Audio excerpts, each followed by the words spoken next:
Photo non datée du suspect de la fusillade de Sutherland Springs, au Texas, devint Patrick Kelly. Police oublie aux conséquences dramatiques.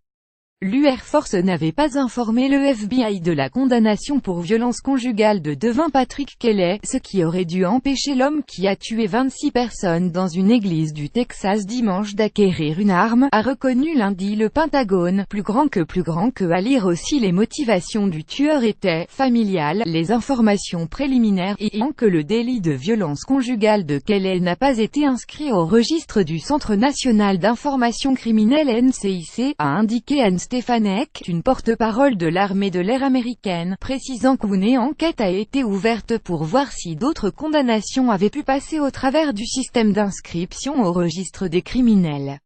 Une directive du Pentagone ordonne pourtant au personnel du ministère de communiquer au FBI toute condamnation par une cour martiale pour inclusion dans les registres du NCIC.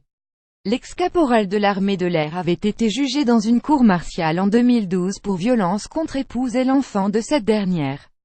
Coup contre sa femme et beau-fils. Il a été condamné à 12 mois de détention à la prison militaire de Miramar, en Californie, et libéré en 2014.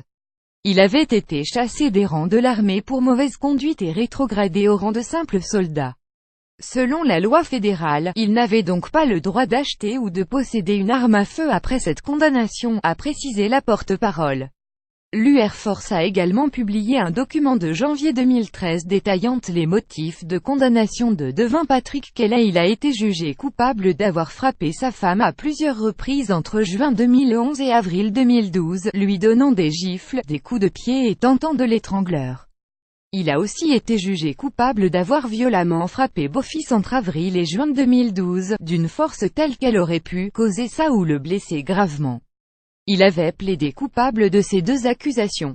La pire fusillade de masse de l'histoire du Texas devint Patrick Kelly s'est suicidé après avoir tenté de fuir les lieux du massacre. Il était entièrement habillé de noir et portait un gilet pare-balles quand il a ouvert le feu vers 11h20, avec un fusil semi-automatique sur la First Baptist Church de Sutherland Springs, un hameau rural du Texas de 400 habitants. Bilan 26 S, dont un bébé de 18 mois, et 21 blessés, dont un garçonnet de 5 ans touché à 4 reprises.